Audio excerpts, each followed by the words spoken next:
My son Daniel died 3 years ago, or at least I thought he did. Since then, the nights in this house have become long, heavy, impossible to get through without thinking of him. His laughter still floats between the walls, his scent lingers in the hallway, and even today, when the wind blows from the patio, I swear I can hear his voice calling for his mother. But the thing that torments me most isn't the memories. It's what my wife Emily has done every night since he left. At 11 o'clock sharp, without fail, she gets up from the sofa, turns off the TV, and walks to Daniel's room. She opens the door, goes inside, and locks it from the inside. Sometimes I hear footsteps, murmurs, even a softly hummed melody, the same one she used to sing to him when he was a child. And I just stand in the hallway, staring at that closed door as if the ghost of our son still lives behind it. For a long time I thought it was her way of dealing with the grief, that she needed to feel him close, even if only in her imagination. But lately, something has changed. One night, passing by the room, I heard something that made my blood run cold. A man's voice. It wasn't a sob or an echo. It was a voice responding. I froze, my heart pounding, but I didn't dare knock on the door. That night, Emily came out of the room 2 hours later, pale, trembling, with swollen eyes. When she saw me in the hall, she forced a smile. "You can't understand this, David," she told me. "Let me grieve in my own way." And she went to sleep. Since then, I can't close my eyes without thinking about that voice. It was Daniel's voice. I swear on my life it wasn't a memory. It was real. During the day, Emily acts with an unsettling normality. She makes coffee, waters the plants, puts on a little makeup to go buy bread, as if the world is just moving along without any cracks. But there are details that won't leave me alone. The other day she washed clothes I didn't recognize. T-shirts that weren't mine, men's pants, a jacket Daniel used to wear in the winter. I also noticed she was cooking more food than necessary. "I don't like to waste food," she said when I asked. "Sometimes I just make too much." But that explanation didn't fit. There were 3 plates set, always 3. Sometimes I see her walk by with a tray in her hands, heading straight for Daniel's room, always with the same routine. She goes in, locks the door, and doesn't come back until the early morning. I've tried to talk to her, but every time I do, she breaks down. "Why do you insist on opening old wounds, David?" she says, with tears in her eyes. "Why can't you just let me remember him the way I need to?" And I stay quiet because her pain paralyzes me. But deep down, something tells me this isn't about memory or nostalgia. There's something else. Something she isn't telling me. Last week I dreamed about Daniel. He was in his room, sitting on the bed, looking at me with those eyes full of life he had as a child. He said to me, "Dad, don't let Mom lock me in. I'm not where you think I am." I woke up soaked in sweat. I don't believe in visions, but that dream left me with an anxiety I couldn't ignore. So the next day, I waited for Emily to go to the market, and I went into Daniel's room for the first time in 3 years. The musty smell hit me. Nothing had changed. The bed was perfectly made, his soccer trophies lined up on the shelf, the photos with his smile intact. But on the floor, next to the window, I saw something that made my blood run cold. Fresh, muddy footprints. They weren't old. They were recent. I followed the trail to the closet. There, among the stored clothes, I found a box with things I didn't remember. Medicine, a new toothbrush, a half-empty bottle of water. Everything indicated that someone was using this room. I felt an indescribable vertigo. If Daniel was dead, who was sleeping in his bed? And if he wasn't, what was Emily hiding? But before we continue, I'd like to know if you've subscribed to William's Revenge Stories, and if you liked the video. This helps me see that you support me and enjoy my stories. Now, let's continue. That same night, I pretended to go to sleep early. I heard the sound of the keys, the creak of the floor, the squeak of Daniel's bedroom door opening. I waited a few minutes and went silently into the hall. The door was, as always, locked. I knelt and put my ear to it. I heard murmurs. First, Emily's voice, trembling, almost begging, "You can't stay here. It's dangerous." And then another voice, a low, familiar, male voice. "Don't worry, Mom. He doesn't know anything." I recoiled, my heart hammering in my chest. He doesn't know anything. They were talking about me. I ran to the living room, shaking, trying to convince myself it couldn't be, that my mind was playing tricks on me, that maybe my own grief was making me hear what I wanted to hear. But the fear didn't go away. That voice wasn't a memory. It wasn't an echo. It was real. I didn't sleep that night. At dawn, I made a decision. I would install a hidden camera in Daniel's room. I couldn't take any more secrets. I needed to know the truth, even if it destroyed me. When Emily left the next day, I went into the room with a small camera I had bought a while ago. I placed it behind a ceramic figure on the shelf, connected to my phone. Then I left, closed the door carefully, and waited. That night, as always, Emily went back into the room at 11 sharp. From the living room, I watched the live feed with my heart in my throat. First, I saw her light a candle in front of Daniel's photo. Then she placed a tray of food on the table. So far, nothing out of the ordinary. But a few seconds later, she turned toward the door, and someone else entered the room. The camera shook slightly, but I managed to see his face. Pale, gaunt, but unmistakable. It was Daniel, my son, the one I buried 3 years ago. The tray fell from my hands, and that night I understood that the dead had never left. I didn't sleep that night.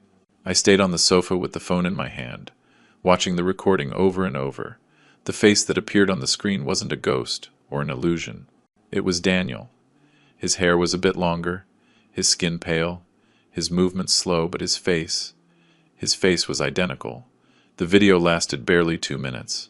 In it, Emily served him food, stroked his hair, and whispered something the microphone couldn't quite pick up. Then Daniel turned toward the camera, as if he knew he was being watched. He barely smiled, and the image turned blurry. When the video cut out, my heart was pounding so hard I thought it would kill me right there. I sat trembling in the darkness, waiting to hear footsteps, breathing, anything. But the house remained in absolute silence. Only the clock marked the passing of seconds, slow and cruel. At 3 a.m, Emily came out of the room. I watched her from the hallway without moving. Her hair was disheveled, her face damp with tears, and her hands were stained with something dark. Mud? Blood? I couldn't tell. When she saw me, she stopped. For an instant, I thought she would scream, but instead she smiled weakly and whispered, "David, please, don't ask." And she continued on to the bedroom. The next morning, I tried to talk to her. I found her in the kitchen making coffee, her gaze lost. "Emily, we need to talk," I said. "There's nothing to say," she replied without looking at me. "I saw him. I have proof." She dropped the spoon on the table, her hand trembling. "What did you see?" "Daniel," I said. "Last night." She turned slowly. Her eyes were empty, as if my voice was reaching her from far away. "You don't know what you're saying," she murmured. "I recorded it," I insisted. "It's on my phone." She approached, slowly, and snatched the phone from my hands. She checked it quickly, but the video was gone. The file had disappeared. "What did you do?" I shouted. "I didn't touch it," she said, frightened. "I swear, David, I didn't touch it. Don't lie to me." I slammed my fist on the table. I saw our son with my own eyes. Then her expression changed. She covered her face with her hands and began to cry, silently, with a deep tremor. "You don't understand," she whispered through her sobs. "I've seen him too." "What?" "He comes to see me every night, since he died." Her voice broke, and a part of me wanted to believe she was crazy, that the grief had consumed her. But another part, a darker, more honest part, knew she was telling the truth. I tried to stay calm. "Emily, explain to me what is happening." She shook her head. "I can't. Not yet." "What do you mean you can't? He's our son!"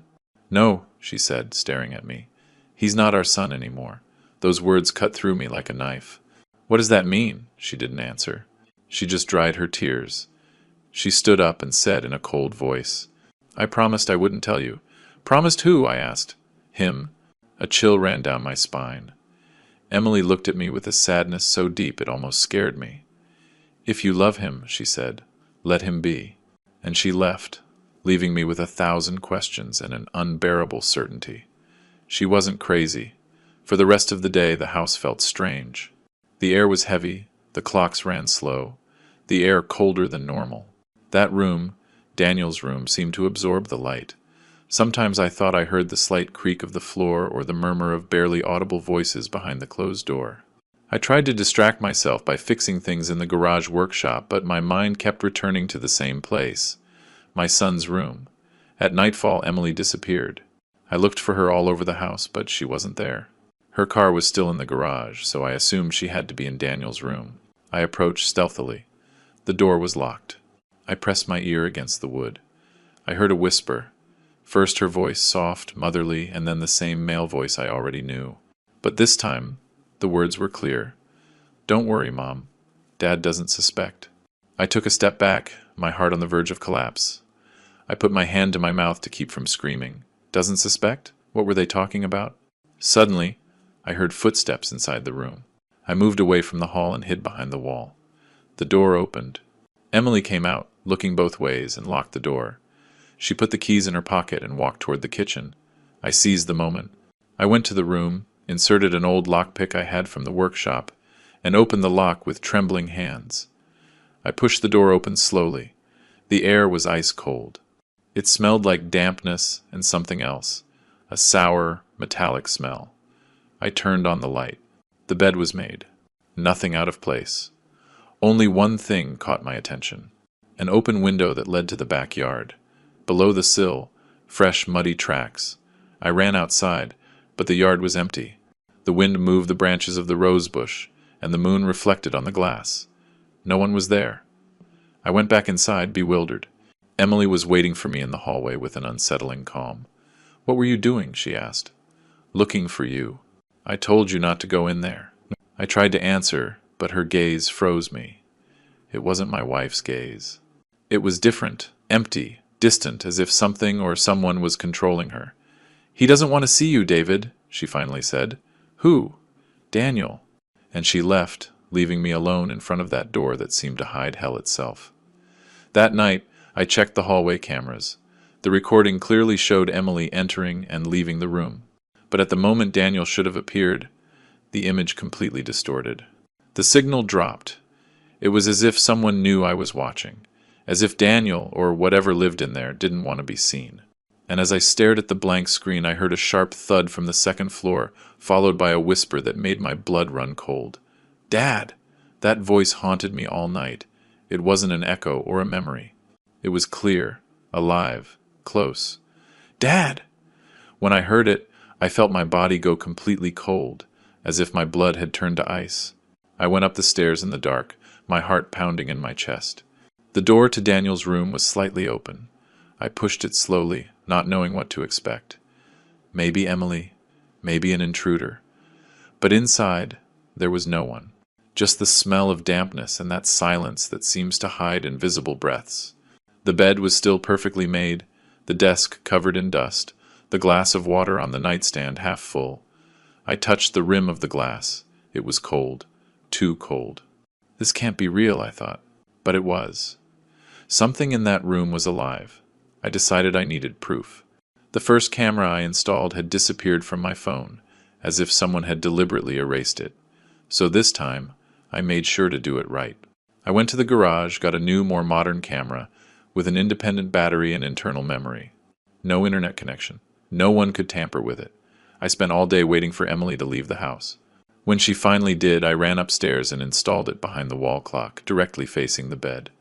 I placed another one in the hallway, pointing directly at the door. I activated both. I sat in the living room and waited. The hours passed slowly. Emily returned at dusk. She prepared dinner in silence. She asked me if I wanted tea. "I'm not hungry," I said. "You didn't sleep last night?" "I couldn't. You have to stop thinking about Daniel, David. It's not good for you." I smiled bitterly. If only she knew what I knew. At 11, like every night, she got up and walked to the hallway. I followed her with my eyes from the sofa, holding my breath. She opened the door to Daniel's room. She went in and locked it. The metallic click of the bolt echoed in my head. I went to the living room where I had my laptop. The hallway camera was streaming live. Emily was inside. I waited. For the first few minutes, nothing happened, just silence. Then a slight movement. The bedroom door opened from the inside, and a figure came out. Tall, thin, with its head bowed. I moved closer to the screen. It couldn't be. It was Daniel. The video was shaking slightly, but his silhouette was unmistakable. He was wearing the same blue jacket he wore before he died, the one we could never find the day of the funeral. He walked slowly down the hall, looking from side to side. At one point he stopped, raised his head, and looked directly at the camera. His face was partially covered by shadow, but his eyes— God, those eyes! They weren't the same. They were dark, empty, as if something inhabited them. The image distorted. A high-pitched noise filled the screen. I tried to readjust the signal, but it cut out.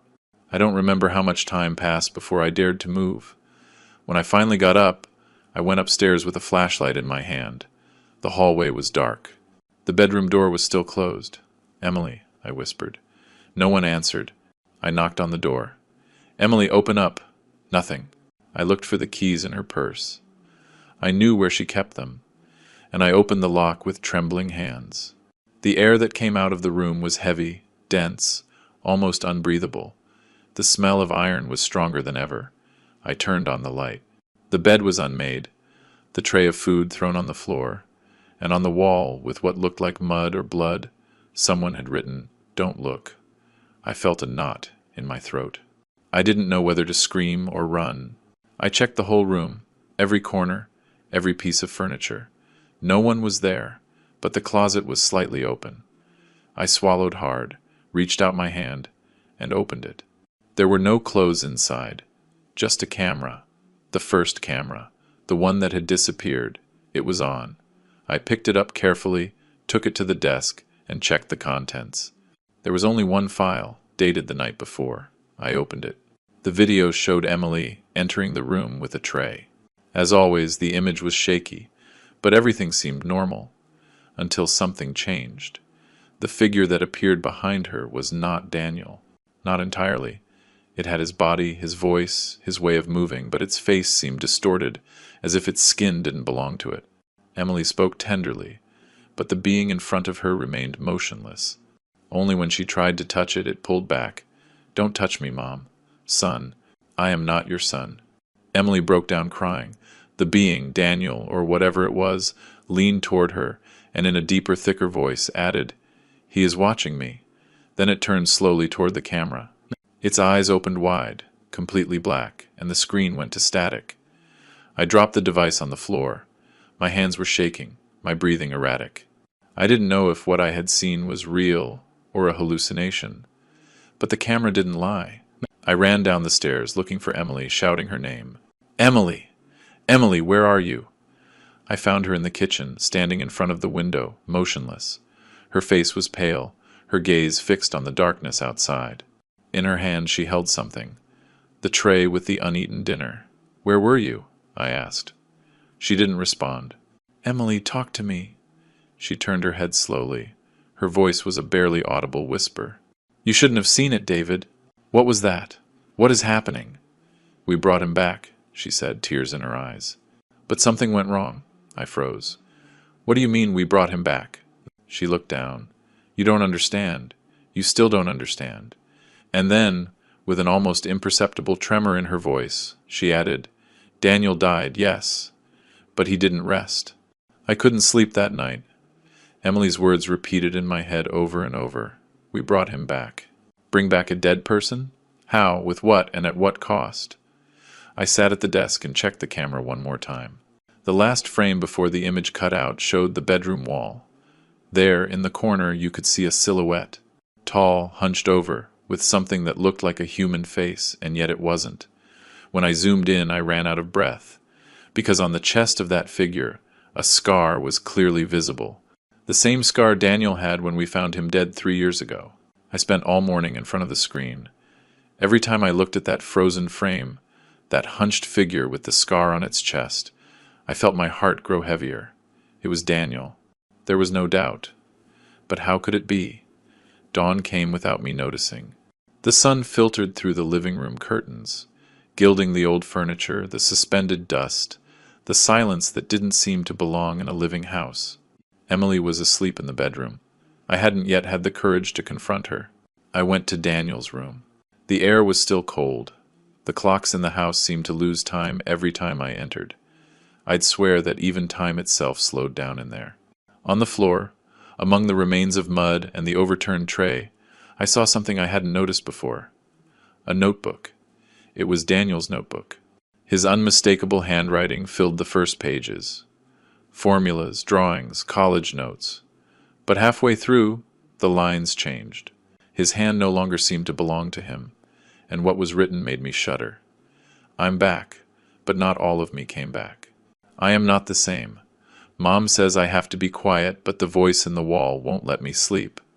It says Dad suspects. It says he will come for me soon. I closed the notebook, my hands ice cold. That was not a hallucination. It was a warning. At 9 in the morning, Emily came down to the kitchen. Her face was pale, her eyes swollen. She sat across from me in silence, as if awaiting a sentence. How long have you known he was alive? I asked. She didn't answer. Emily, look at me. How long? She finally looked up. Since the first day, she whispered. Since his funeral. I couldn't breathe. What are you saying? He didn't die, David. He just stopped being the same. I put my hands to my head. What are you talking about? I saw him. I saw his body. We buried him together. What you saw wasn't Daniel, she said, tears in her eyes. It was something he left behind. My body was shaking. Who told you that? He did. Her voice cracked. That same night, when I came back from the cemetery, he was at the door, covered in mud, wearing the same clothes we buried him in. That's impossible. I thought I was crazy, that it was a dream. But he spoke to me, he hugged me, and his body was cold, but his heart was beating. I looked at her, unable to process what I was hearing. Why didn't you tell me? Because he didn't want me to.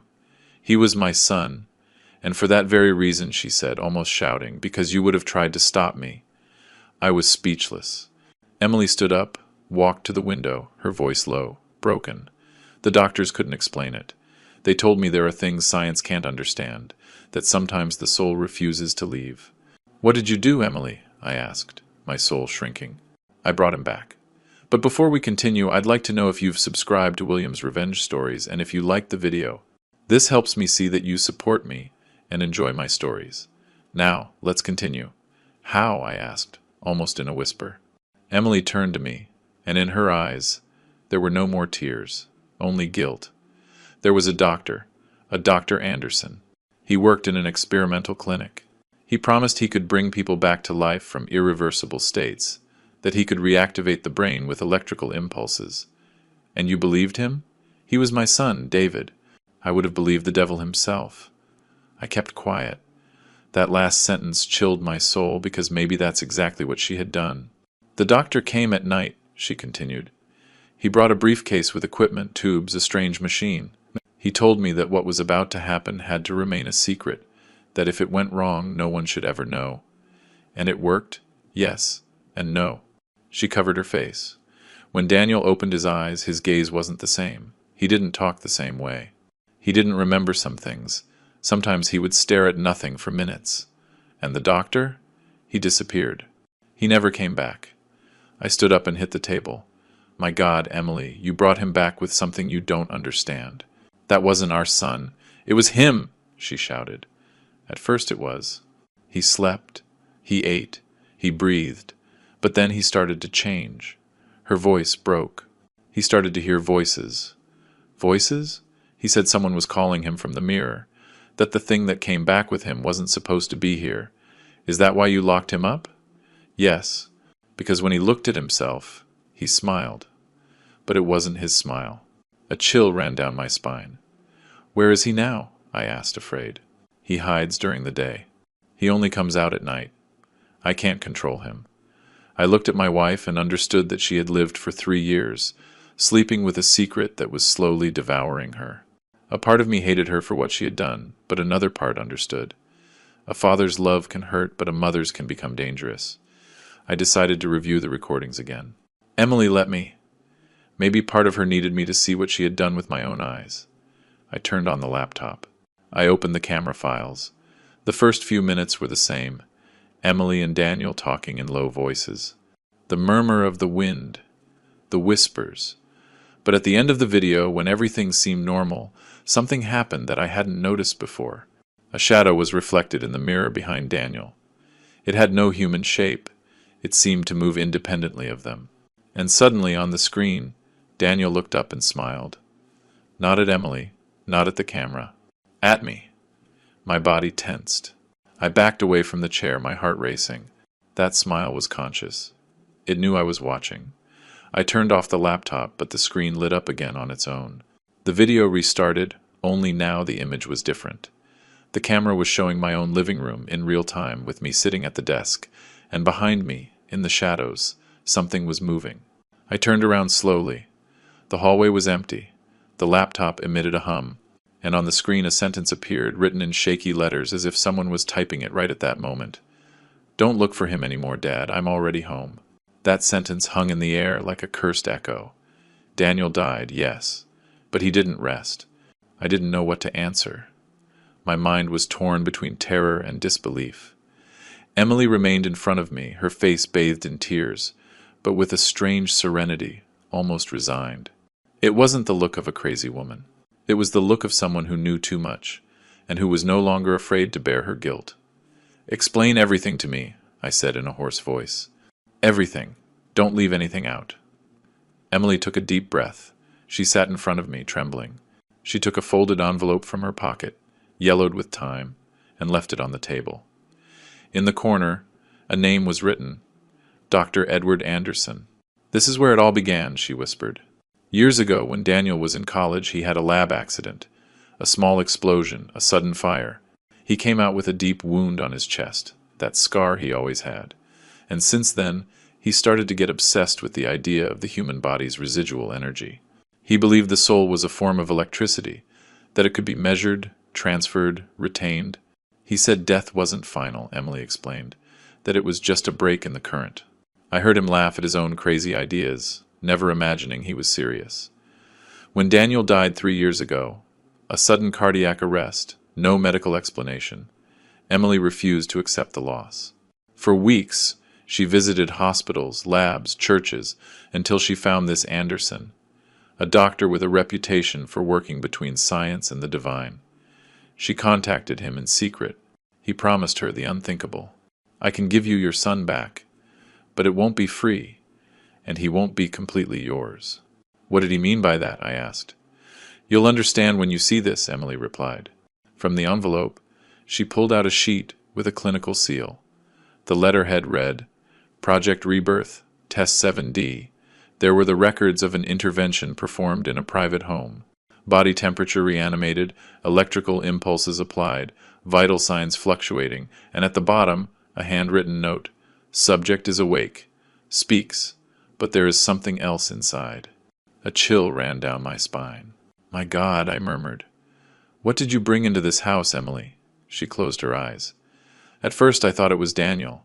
He had his voice, his memories, even his laugh. And then he started to change. The first few weeks, Daniel behaved as he did before. He ate little, slept a lot, stayed out of the light, but at night he would stay awake, talking to himself. Emily would listen from the hallway, hearing him murmur incomprehensible phrases. "It's not me. He sees me. The mirror is bleeding." One night, Emily opened the door and found him in front of the mirror, his eyes completely black. "I asked him what he was doing," she said. He replied, "I'm learning to be Daniel again." Since then, he began to lock himself away. And she, consumed by guilt and fear, protected him, fed him, hid him, until I started to suspect. Before we continue, tell me in the comments what you think of this story so far, and what you would do in my place. Don't leave the video because what's coming next will give you goosebumps. "The doctor? What happened to him?" I asked. Emily looked down. "He disappeared 2 days after the reanimation. And you looked for him?" "I didn't have time. Daniel got sick." "What kind of sickness?" "I don't know how to explain it," she said. "It wasn't physical. It was like something inside him was trying to get out." She took my hand tightly. "He asked me to lock him up, to not let anyone see him." "Why?" "Because he said if I looked at him for too long, I would remember him differently." "Differently?" "Yes," she whispered, "as he really was." In that moment, I understood everything. It wasn't a miracle. It wasn't my son coming back. It was something else, using his body, his voice, his memory. Emily had brought him back, but not the Daniel we knew. She had brought back something else. something that should not have crossed the border of death. I stood up, furious. This is an abomination. You played God. I just wanted to see him one more time, she screamed. Just one more time. Her tears were sincere, but it was too late for redemption. The door to Daniel's room creaked upstairs again, slowly, as if someone was listening. We both looked up. The silence was total. Then a dull sound, a thud against the wall. Then another, and another, as if someone was banging their head from inside. We ran upstairs. Emily tried to open the door, but it was locked. From inside his voice came, guttural, hoarse. Don't come in. Don't look, she sobbed, pounding on the wood.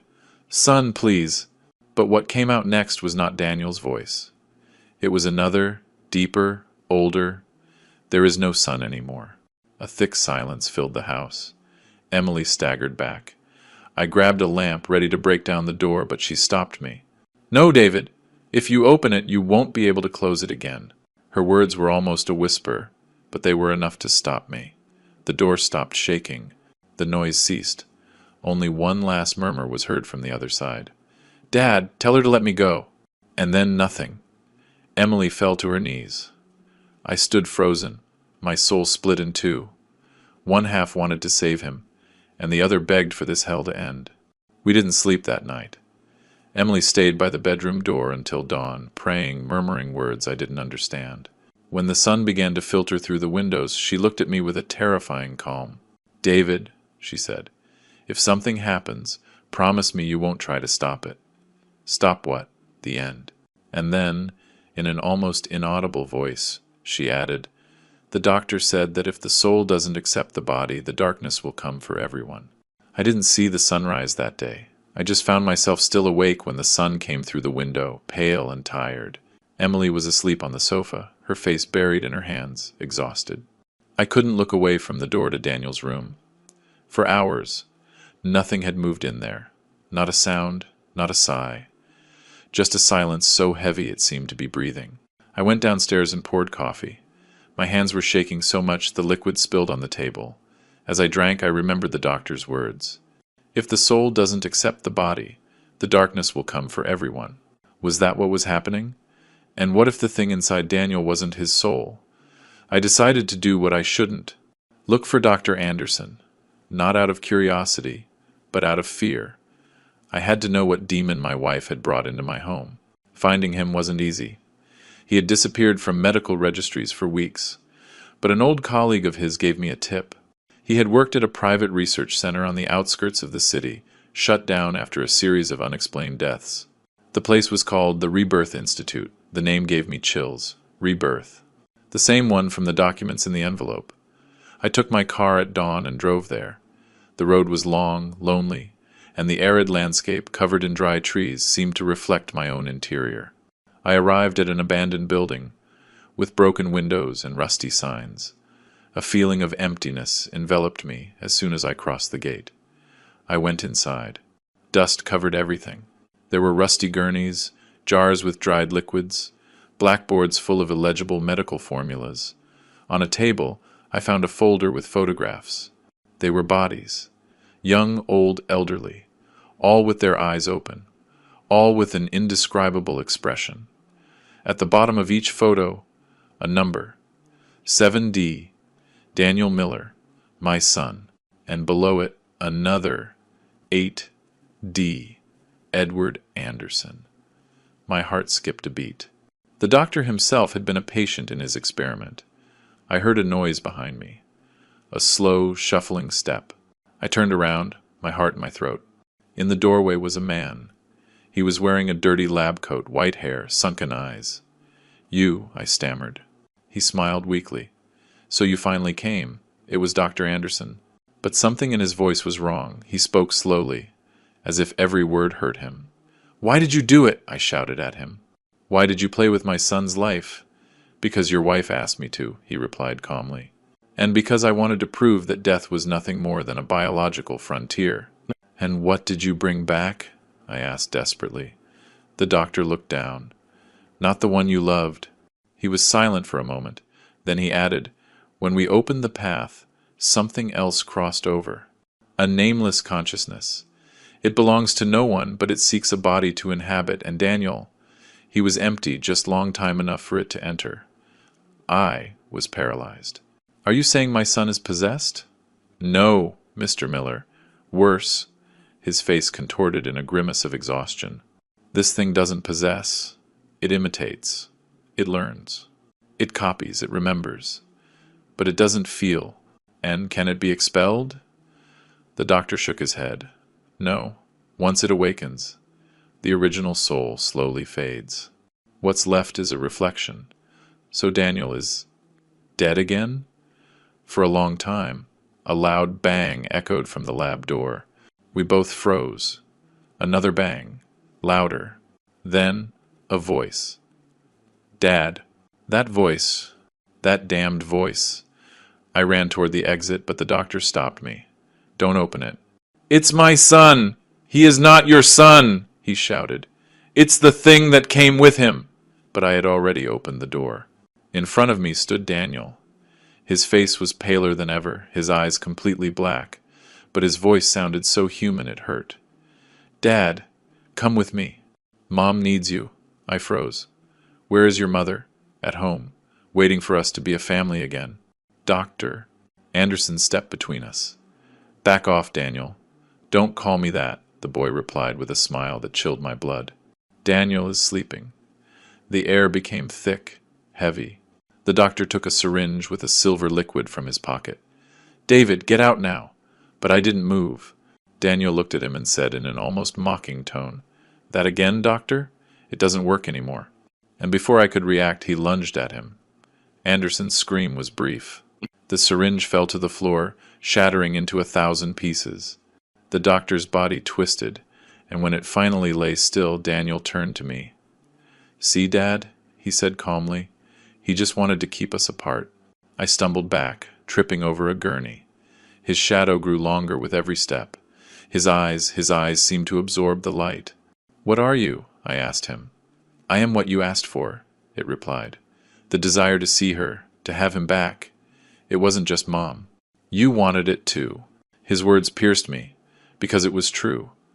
I too, in my nights of weeping, had begged to see my son one more time. I lunged for the hallway and ran without looking back. I heard his footsteps behind me, slow, steady. I managed to get out of the building and into the car. The engine roared, and when I looked in the rearview mirror, I saw him standing in the doorway, motionless, watching me leave. He didn't try to follow me. He just raised a hand, with a strange, almost sad expression, as if he knew it wasn't over yet. I drove until dawn without stopping. When I got home, I found the front door open. Emily was gone. On the table, a note written in her handwriting. David, don't look for him. What we brought back cannot die again. I am going with him. Maybe this way he will rest. The page was stained with mud, the same mud that was on Daniel's shoes. That night I sat in front of the hallway camera. I checked the recent recordings. At 3:07 a.m. the door opened. Emily appeared, holding Daniel's hand. They crossed the threshold together, and before disappearing down the hall they both looked at the camera and smiled. Daniel raised his hand as if waving goodbye, and his lips moved, without making a sound. I zoomed in on the image. I read his words with a knot in my throat. Your turn, Dad.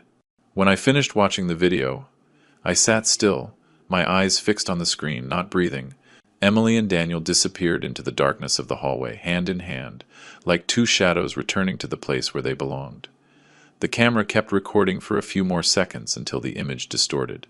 The sound became a low hum, and the screen went completely black. I closed the laptop. The silence of the house weighed on me, so much that I could hear the slow, uneven rhythm of my own heart.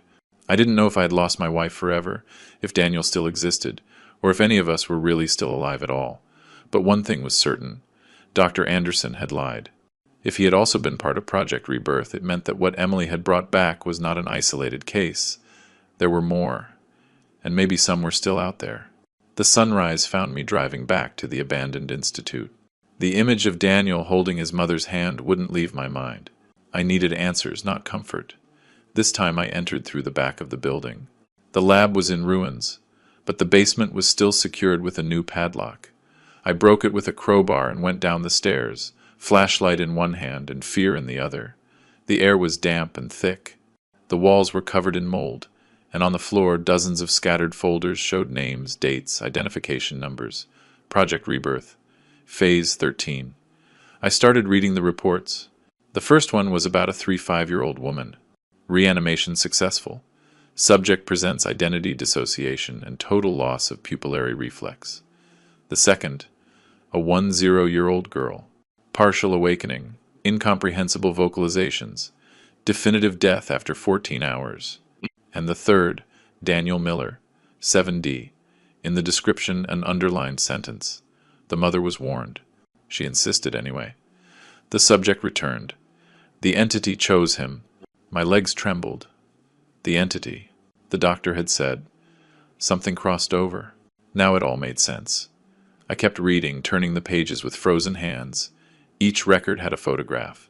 Deformed faces, forced smiles, empty gazes. But the worst was the last file. It had no name, just one word written by hand. Father. I heard a noise behind me. I spun the flashlight around, pointing at the door. Nothing. But when I looked back at the papers, I noticed a folder was missing, the one I had just left open in front of me. A whisper cut through the darkness. Dad. My flashlight fell. The light rolled across the floor, and in that brief flash I saw a hunched figure at the end of the hall. Tall, thin, its arms too long. And those eyes, black as the void. I ran. I scrambled up the stairs, tripping, not looking back. When I reached the main hallway, the dawn light filtered through the broken windows. For a moment I thought I had escaped, until I saw something in front of the exit. A body lying face down. I approached cautiously. It was Anderson. He was dead, his face pale, his mouth open in a silent scream. On his chest, carved with something sharp, was a sentence. Rebirth is not over. I felt sick. The lab, the reports, Daniel. It was all part of something bigger, a project that had crossed the boundaries of science and the soul. I returned home that same afternoon. Emily was still gone, but the air inside the house had changed. Colder, denser. And on the hallway wall, where Daniel's portrait used to hang, something was written in charcoal. I told you it was your turn. I felt a knot in my throat. I went up to my son's room. Everything was in order, except for a box on top of the bed. Inside was a videotape with a label, Rebirth. Final session. I looked for an old player and put it in. The image started with static. Then Anderson appeared on camera, his face tired. Record of the final experiment. The subject has shown exceptional progress. But there is a change. His consciousness no longer responds to commands. It seems to have its own will. It has communicated with the other bodies. It says they will all be out soon. This project has gone too far. The video was interrupted by a noise. The camera fell to the floor, and only a foot was seen dragging out of frame. Then, a voice. We are no longer subjects, Doctor. We are the ones who return. I shut off the tape abruptly. My hands were shaking. That voice wasn't human, and yet I'd swear I'd heard it before. Suddenly I heard a sound upstairs. A door slam. Emily! I ran up the stairs. She was in the hallway, pale, her hair tangled, her eyes red. David, she whispered. I can't stop him anymore. I approached, grabbing her by the shoulders. Where is he? Everywhere, she said in a trembling voice. It's not just Daniel anymore. Anderson joined them, all the ones who were revived. Now they are one. I stepped back, horrified. What did you do, Emily? She put a hand to her chest. What you would also do for love. Then, something in her face changed. Her pupils dilated, her lips twisted into an unnatural smile. And with a voice that was not hers, she said, We told you it was your turn. I ran to the bathroom and locked myself in. Through the door I heard footsteps, whispers, banging, and that voice, multiplying, repeating my name over and over. David, come with us. Be reborn. I covered my ears, trembling, until the noise stopped. When I came out, the house was empty. There was no trace of Emily.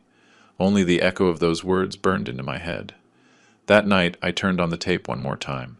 In the last seconds of the video, as the image was fading, a date appeared, June 17th. Tomorrow, And one final sentence, written in red ink. Last subject pending. David Miller. The name written in red ink stayed in my mind. Last subject pending. David Miller. That phrase was engraved in my head like an echo that wouldn't let me breathe. It wasn't a threat. It was an announcement. A promise that I would be next in that cursed chain. I didn't turn on any lights that night. I just sat by the window, watching the darkness of the yard. The air smelled like damp earth, and under the faint moonlight I could see something moving among the bushes. First one shadow, then two. A tall figure, and a smaller one, approaching the house slowly. I didn't have to guess who they were. Emily and Daniel. Their silhouettes walked side by side like two lovers straight from hell. I stood up slowly, feeling my blood boil with fear and rage. I wasn't going to run. Not this time. I went to the workshop and grabbed a flashlight, an old cross that had belonged to my mother, and a bottle of rubbing alcohol. If they were coming in, I would be waiting. At 3 a.m, the living room clock stopped. A thick silence took over the house. Then the front door creaked open slowly. A freezing wind swept through the hallway. The candle flame flickered. And there they were. Emily took a step forward. Her skin was pale like wax. Her eyes were no longer her own. Daniel stayed behind her with an expression that mixed sadness and something much worse. Pity. Mom, I said, barely a whisper. She smiled weakly. I'm not just your wife anymore, she replied. We are many now. I took a step forward. What do you mean? Anderson united us. Her voice sounded distant, as if speaking from a deep well. We are what's left of the empty bodies. The rejected souls. Daniel approached slowly. Don't be afraid, Dad. You can come back too. Back to what? I shouted. You're dead. No, he said with terrifying calm. We are more alive than ever. His shadow projected onto the floor, stretching until it touched my feet. And then I knew there was no Daniel left. Only the thing that had taken him. Emily held out her hand. Come with us, David. Anderson tried, but he failed. With you, it will be different. I will not be a part of this. You asked for it, she whispered.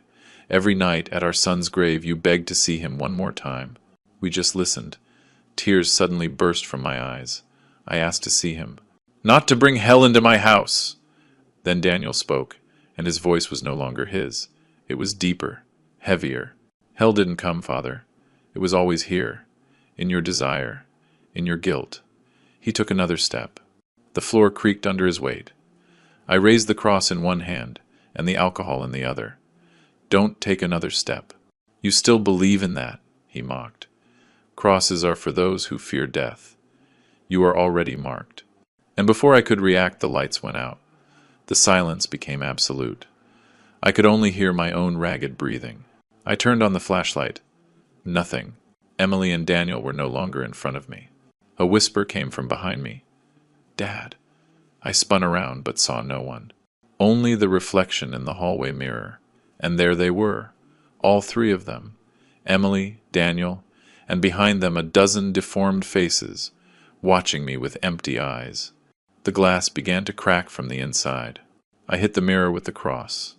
The glass shattered, and from between the cracks, a frigid breath emerged, as if the air from a cemetery was escaping. Enough! I screamed. But the shadows advanced, covering the walls, climbing the ceiling, approaching like a dark wave. And then I heard something different. A voice I did recognize. Daniel's real voice. Dad, don't let them win. For an instant I thought I saw him. His real face, pale, scared, trapped behind the shadow that dominated him. Son, I whispered, what do I do? Free us. The bottle fell from my hands. I smashed it against the floor, soaked the rag wrapped around the cross, and lit a match. The flames shot up, high and trembling. Emily recoiled. Daniel screamed, a mixture of fury and pain, and the fire began to spread. The shadows dissolved like smoke. Screams filled the house, voices that were not human, coming from everywhere. You can't kill us. We are already part of you. The fire roared, and I just prayed. I prayed with a faith I thought I had lost. The ceiling began to groan, the walls blackened, the mirror burned, reflecting twisting shapes. And among the flames I saw Daniel one last time. His face was once again that of the boy I had raised. He looked at me, tears in his eyes, and said, "Thank you, Dad." The fire engulfed him, and when I tried to get closer, an explosion threw me against the wall. Everything went white. I woke up 3 days later in the hospital. They had found the charred remains of the house. There were no bodies, only ashes. A police officer questioned me, but I didn't know what to say. I told them there was a fire, that my wife and son were inside. Nothing more. They nodded with that look of pity reserved for the insane. But I know what I saw, what I felt. And every night when the wind blows against my window, I hear his voice, distant, almost a sigh. "Don't forget what you asked for." Sometimes I wake up sweating, with the feeling that someone is sitting at the foot of my bed, a shadow, motionless, watching me in silence. And when I open my eyes completely, no one is there. But on the nightstand I always find the same phrase, written in ash: "Rebirth is not over." I thought the fire had purified everything. I thought that night, among the screams and the smoke, hell had closed forever. But hell isn't put out by fire. It only changes its face. 3 months passed since the fire. I was living in a small rented house by the sea, far from the city, far from everything. The doctor said the wounds on my arm would heal with time, but the ones in my mind, maybe never. I pretended to be better. I smiled, spoke little, slept badly, and every night, before sleeping, I looked at the horizon and murmured, "Daniel, Emily, rest." But peace did not come. One morning I received an envelope under my door. No return address. Inside, a typewritten sheet. "Project Rebirth is still active. There is someone continuing it in your name. Below it, an address. Street Helen's Clinical Laboratory." I shouldn't have gone. But I went. The place was in the industrial zone, in a gray, nondescript building. Outside, a sign with new letters. The Anderson Institute. The name pierced me like a needle. The doctor's ghost was still alive, at least in his work. I went in, pretending to be a patient. A drowsy guard barely looked at me. The hallway smelled of disinfectant and silence. A nurse led me to an empty room. On the wall, a poster. "Rebirth is not returning from the past. It is conquering death." A chill ran down me. It was the same slogan I saw in the old lab's files. I waited for almost half an hour until a door opened, and then I saw him. A man in his 30s, white coat, rectangular glasses, a calm expression, but his eyes, there was something in his gaze that was unbearably familiar. "Mr. Miller," he said softly, "do you know me? Everyone here knows your story. Without you, this wouldn't exist." I frowned. "Who are you?" "My name is Samuel Anderson, the doctor's son." I froze. "Your father destroyed lives," I said. "My father changed the world," he replied. "The world just isn't ready to understand it yet." He invited me to sit. On the table were folders, photographs, anatomical diagrams. "You were the subject designated 09D, he explained calmly. "My father's last experiment." "That's a lie." "No. Your blood, your DNA, your memory were analyzed when you were in the hospital. You are the final link." I jumped to my feet. "What are you doing here?" "Continuing what your wife started." My throat tightened. "Emily?" "She believed in the project. Before the fire, she sent us samples, instructions, even part of the original files." The floor seemed to move beneath my feet. "Emily, even in death, she had betrayed me." "It can't be," I murmured. "She died." "No one ever really dies, Mr. Miller," Samuel replied. "Not when we have their genetic code." He opened a folder and showed it to me.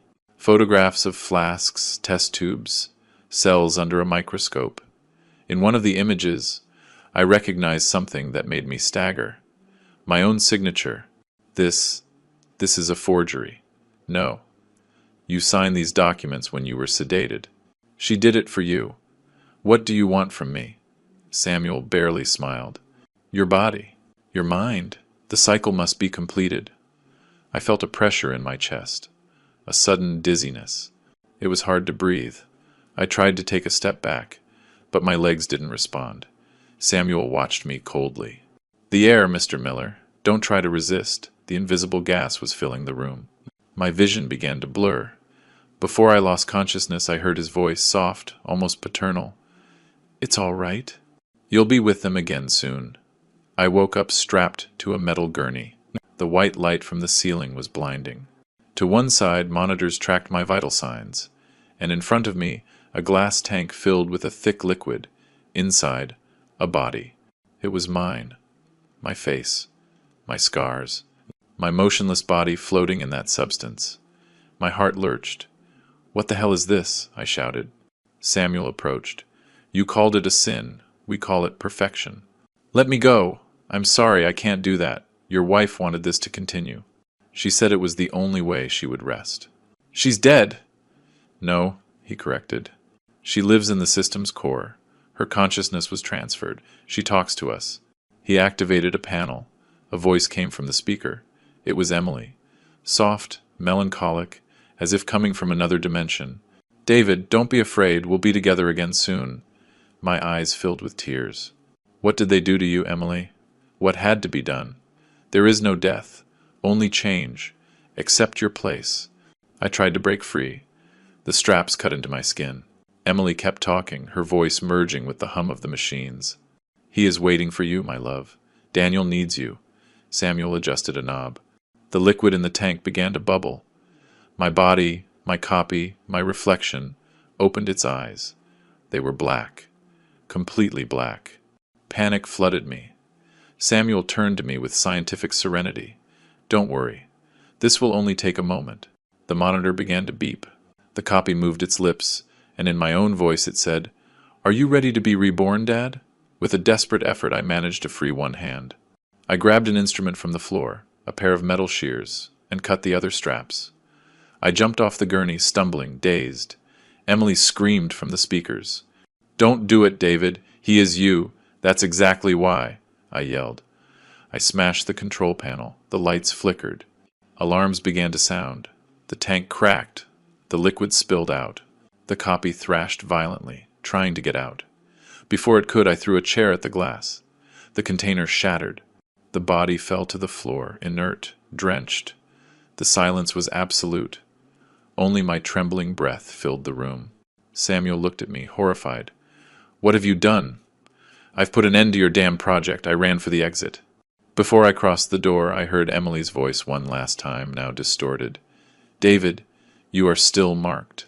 You can't destroy what you already are." When I got back to the car, the sky was beginning to lighten. I looked at my hands. They had dark stains, tiny threads of that liquid.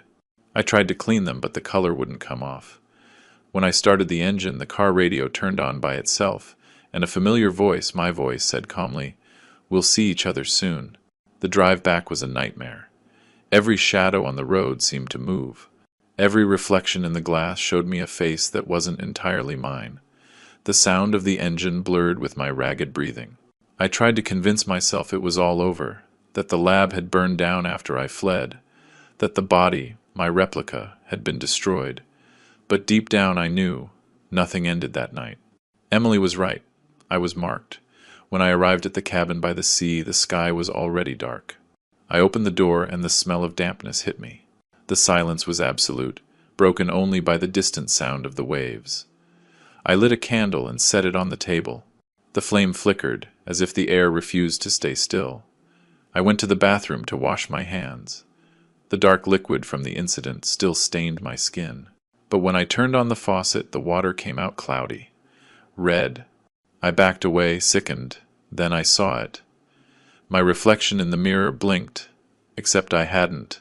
The reflection smiled. "You can't separate yourself from me anymore, Dad." My heart leaped. "You're not real. I wasn't the first time. But I am now." I punched the mirror, shattering it into 1,000 pieces. The reflection multiplied, thousands of little me's staring back from every fragment, and they all laughed at the same time. I staggered out of the bathroom, breathing hard. In the living room, the candle had gone out on its own. I turned on my phone's flashlight, and the light illuminated something on the wall. "Rebirth ends tonight." The letters were made of soot. They were still smoking. And underneath, drawn with a trembling hand, was a symbol I recognized from the lab. A circle with a spiral in the center. My chest began to hurt, an internal burning as if something was beating under my skin, wanting out. I tore open my shirt. On my sternum, where there was nothing before, the same spiral was slowly appearing. Not painted. Branded. I fell to my knees, the pain doubled me over. I felt my heart beating to a different rhythm. Faster. Deeper. As if something inside me was trying to take over the tempo. Then I heard Emily's voice. Not from a memory, but from inside my head. "Don't fight it, David. It's useless. We are part of you now." "Get out of my mind!" I screamed. "No. We came to stay. All of us." Thousands of whispers mingled, bodiless voices echoing in my skull like a swarm. I covered my ears, but they were still there, repeating the same thing. Rebirth, rebirth, rebirth. I ran to the door, but it wouldn't open. The doorknob was cold, sticky, as if dried blood was on the metal. I pushed hard. Nothing. The whole house seemed to be breathing down on me. The walls shuddered. The floorboards creaked. Suddenly, a gust of wind swept the room, and the lit candles, I didn't remember lighting them, began to melt in unison. The flames formed a circle of fire on the floor, and inside it the air rippled as if something invisible was trying to materialize. "No," I whispered. "Not again." The figure emerged slowly, tall, hunched, its face hidden by shadows. But its voice was mine. "Did you think you could escape, David?" I backed up until I hit the wall. The heat from the fire was growing. The smoke blurred my vision. "You're not real," I repeated, though I wasn't sure anymore. "No. But neither are you." It took a step toward me. The floor vibrated, and for the first time I understood the truth. I hadn't destroyed my copy. I was the copy. The real David had died in that lab, when Samuel knocked me out. The man who had fled was the result of the experiment. With my memories, my voice, my pain, an empty body filled with the residue of something else. The figure smiled. "Now you understand." I felt a rush of heat up my arm. The brand on my chest glowed like a red-hot iron. Emily's voice returned, sweet and terrible. "Complete the cycle, my love. The fire will set you free." The house was shaking. The flames spread across the floor, climbing the curtains, enveloping the walls like a living tongue. The smoke burned my lungs. And in the chaos I heard Daniel. "Dad, end it all!" I crawled to the kitchen. I had stored a can of kerosene.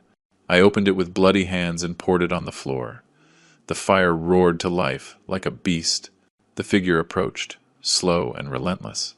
"You think you can destroy what you are?" It said in my voice. "You can't burn your own shadow." "No," I answered, with a sliver of air. "But I can burn with it." I lifted the burning lamp and threw it to the ground. The explosion was immediate. The fire engulfed me, bright, all-consuming. I screamed, but not in fear anymore.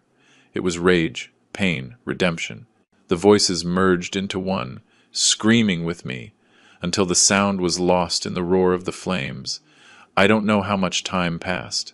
When I opened my eyes, the roof was gone. Above me, a black, starless sky.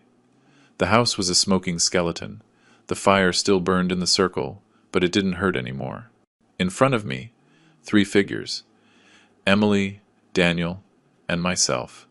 All 3 were smiling. "It's over now," Emily said. "There is no death, Dad," Daniel added. "Only rebirth." The darkness enveloped me. They say when the body burns, the soul is set free. But sometimes, what comes out of the fire isn't a soul. When the firefighters arrived, the cabin was already a charred skeleton. The beams were still burning, lighting the dawn with a sad orange glow. Among the ruins, they found only one body, lying near the center of what was once the living room. The face was indistinguishable, but a melted chain hanging from the neck helped identify him. David Miller. The report was quick, bureaucratic, cold. Accidental fire. Victim found deceased. No other remains were found. No one asked any more questions. No one searched any further. But the fire hadn't destroyed everything. 3 days later, in a rural hospital 20 miles away, a man was admitted by a fisherman. He found him floating near the shore, naked, covered in ash. He was breathing, but he didn't remember his name. When he woke up, the first thing he said was, "I don't know who I am." The doctor called him the man from the fire. His skin was marked by burns, but his eyes, those gray, deep eyes, looked as if they had seen things no human should see. He didn't talk much. He just stared out the window, watching the smoke that still rose on the horizon. He must have been lucky, the nurse commented. Or something else, the doctor replied, unable to explain why the patient's heart was beating with two different rhythms. Weeks passed. The man began to recover, physically at least. The doctors tried to help him remember his past. They showed him objects, photographs, single words. One day a nurse came in with a blackened cross that the firefighters had found in the cabin's remains.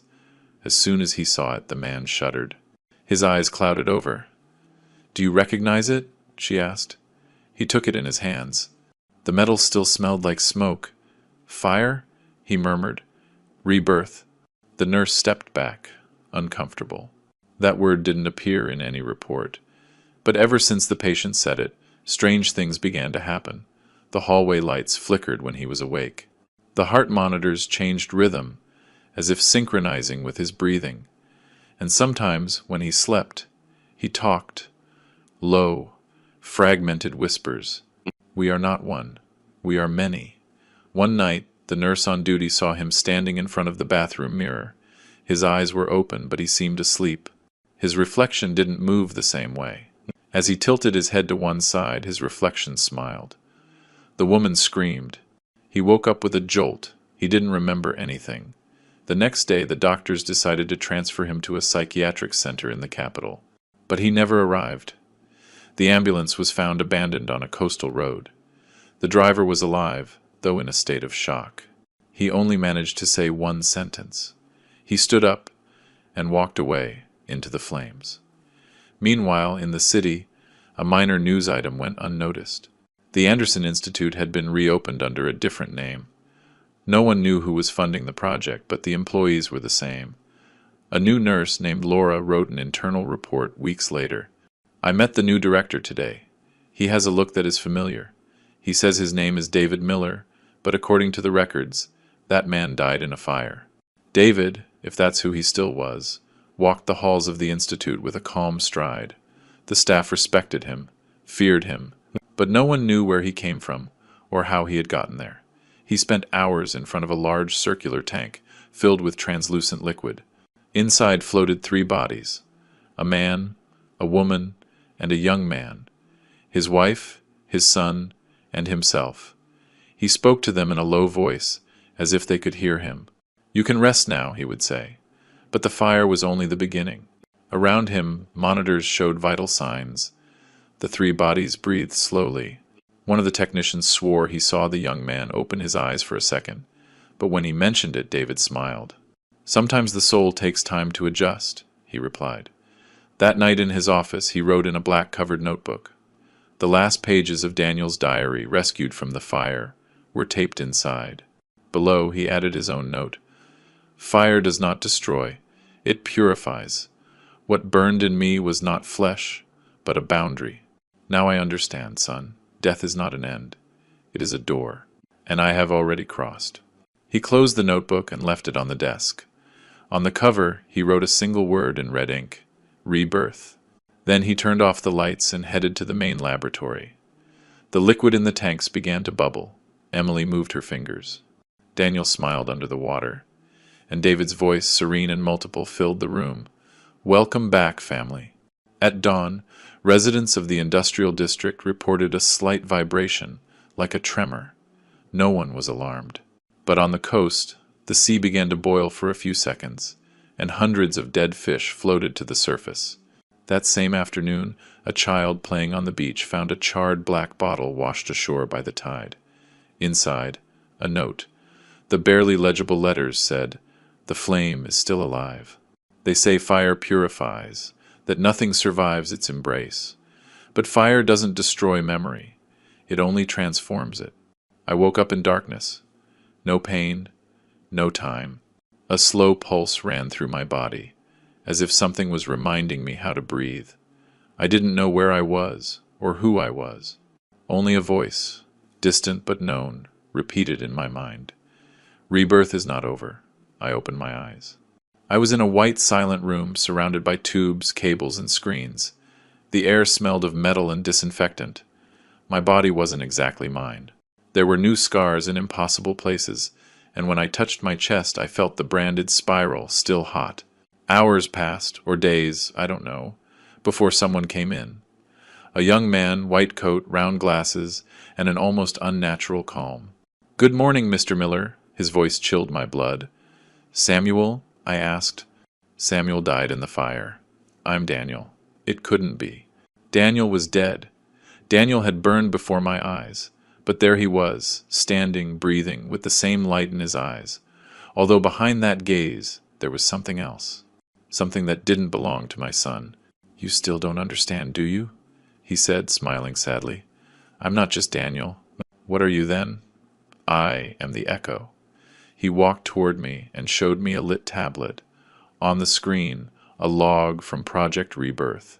Diagrams, dates, lab images.